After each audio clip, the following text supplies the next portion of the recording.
you just said something really, really appropriate to the goal of this conversation, which is for many people listening, single women wanting to understand men better. Don't ask men so many questions like you would do a girlfriend. Don't let him talk more than you. Don't let him talk. You'll see that if you're still single, you ask too many questions. And just let him clam up.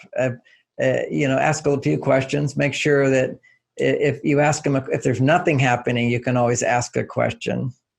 Get a short answer. As soon as he gives any answer, immediately say something like, well, that's a good idea. That makes sense. Or really, that's so interesting. And then start talking. That's called priming the pump. Sometimes you can't get the water up there. You stick a little water in. Get him to talk a little bit, then change the subject back to you. The problem is women want to have the connection. There's two ways to connect. One is to go into him, or he goes into you. Your job, women, is to get him to come into you. That's called attract him in, bring him in, open up, let him see you, let him come into you. That's where he will bond. If you go into him, he will not bond with you, and you will not be satisfied with him. And then it goes also, another thing it does besides dissatisfaction, it's also going to, and activating this bias towards negativity, it will also put him in the friend zone where you just can't feel any physical attraction to him. And I mentioned before that sometimes the right man for you is going to feel like the friend zone. So don't do anything to encourage the friend zone. Basically, this is the guy who's more interested in you than you're interested in him. He's your gold mine. He's to retrain your brain that you are safe in the presence of a man. You don't have to seek to please him. You let him please you. And you can practice how to ask for help. You can practice giving him 3 things. This is what I'd like you to, you pick. Here's 3 things I'd like to do, you pick. Practice not trying to change him in any way. Practice not having sex right away, unless you just can't stand it and you want to have it. But it should be not to change him. It should be for you.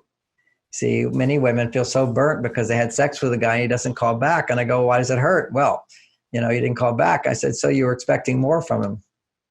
You see, it's you have sex, is you're basically saying, okay, if we have sex, take this back a few years. If you have sex, you have to marry me. I mean, this is still some deep conditioning inside, It's like, what? We had sex, you owe me. If you have sex, women, it shouldn't be a man owes you anything. It should be you are having sex because he's already given you everything that you want to open yourself up. That's when sex is great. And he will enjoy sex more if it's not like you're doing it for him. Sex should be for you. If sex is for you, it's because you needed it and you like it and you love it, and then he will love you more.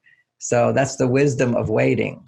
But today, with so much pressure, and particularly if you're dating the right guy for you, if you have this pattern of dating the wrong men, then if it's the right guy, you're not going to really feel that warmth yet.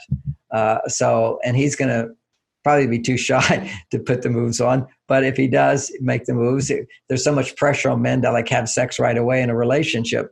Then you basically, if you're kissing and making out, you just say, oh, this feels so good. And he says, yeah. And he wants to go further. You say, oh, I like to go really slow. And he'll feel like, what? It's like a failure to him. Then you support him at that moment. You say, oh, I would love to have sex with you. It's just I need to go slow. I can't wait. Then his ego is satisfied, and it is an ego thing, and they all have it. And it's a they have sex, and the sooner you have sex for many, many men is a sign of he's Superman kind of a thing. It's a testosterone booster. But also the same testosterone booster is, I like to go slow, but I really can't wait till we do that. That's exciting to me. I want to do that. So, and then you don't have to do it later. You can change your mind, but right. Do something so you just knock down his ego with rejection. And typically that guy who's pursuing you, who's available to you, he might be, and if you're a very independent woman, he's going to be maybe, in some cases, quite commonly, he is sort of a shy, sensitive type, more on his female side, so to speak. When men are more on their female side, they're more connected with their emotions, and so they're going to feel more intimidated. They're in touch with fears. The guys who have no intimidation at all, they're on their male side. They don't have any emotions. It's like, hey, I'll just go do this and do this, and that you toughen up. That's all masculine energy. And what you want, typically, if you're an independent woman, you want a man who's going to be on both sides, okay, to a certain extent. And they're the ones who are trainable. You know, one level, I remember when Oprah just started out, I don't know, this vision came to me. I remember, I've done a lot of Oprah shows, but I remember when she just started out, maybe a year into her show, she was standing there and talking about what do women want, you know, and she got all excited when somebody said, yeah, we want a real man. And so Oprah goes, yeah, a real man. And it's kind of like, well, what is that real man? And then she says, yeah, he'll take you. I said, yeah, what real man took Oprah? You know? Right. You know, you don't have to have somebody be so powerful they sweep you off your feet. If you're already a powerful woman, you need to bring yourself to your vulnerable part, which depends on someone. And generally, the more powerful man is, I won't say this. Typically there's going to be more attraction between somebody who's in a man on his female side needing to go to his male side is a good fit for a woman who's on her male side needing to go to her female side. For the guy who's really on his male side, he needs to have a woman who's really on her female side. Okay. And so they'll come together. And because he's there, she'll feel safe and her male side will come forth as she appreciates him more. As he takes care of her, his heart softens because she's so vulnerable and dependent on him. He becomes a better person. So always there needs to be this sort of complementarity. You have to be complements in some way for there to be an attraction. Some gain has to be there. So if you're a woman and you're on your male side, you need to come back to your female side, but you want to keep your male side. You don't want to push that away. That's a beautiful part of you. And so you're going to find a guy who's on his female side who needs to come over to his male side, and you just train him. He's the easiest one to train, and he'll be the safety place for you to ask for help, to express how you feel, to make mistakes. You can make all the mistakes in the world. You get a guy who's way on his male side and you make mistakes, they tend to get angry. But the sensitive guys also can get angry too. That's the problem for all men today, is that we have a culture that's embraced anger as some sort of therapeutic benefit. A real man is taught, when I teach men how to be men, you never, ever talk if you're angry, particularly if a woman's there. You're cool, calm, and collected. And if you are angry, you take a time out. And so I'm saying now to the women who are dating, if your man is angry about something, don't ask questions. Don't get him to talk more. Not a good thing. Just, take your time outs. Take your time outs. Change the subject. Don't pursue something. Ultimately, here's your fail safe. Okay, now this is a manipulation that's as old as women and men coming together. It's the oldest manipulation, which sometimes you have to use a manipulation at the nth degree, which is, and actually it's really being authentic too.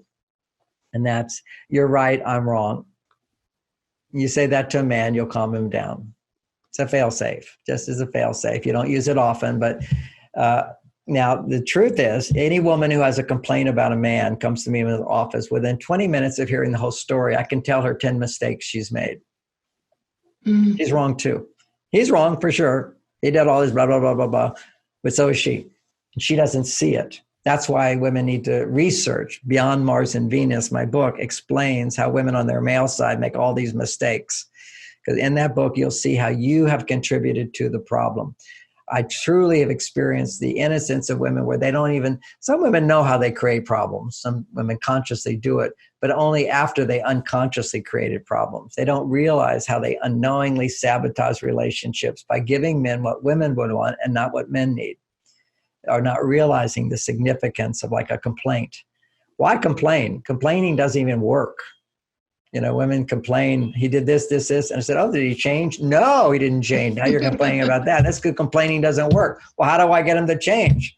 And then you want to step on his foot back. No, you find love not dependent on him. That's the 80-20 rule. 80% of your happiness comes from your life. So you're not dependent on him to be happy. He can't make you unhappy because you're already happy. All he can do is make you happier. Having said that, men can make you unhappy by interfering with your process to become happy. Okay, so let's say my wife's unhappy and she wants to talk, and I keep telling her she's wrong for being unhappy. That will make her more unhappy. So men can make you unhappy without a doubt. But your job is to stay away from them. Disengage from depending on a man to make you happy. Do what you have to do to raise your estrogen levels and make your happiness. Then go back from that place and use new skills I talk about in my book to ask what you want and get it. And there's a lot of skills there. Mm-hmm. Yeah, thank you so much for mentioning that book, Beyond Mars and Venus, right? That's the book you're just referring to right there. Yep.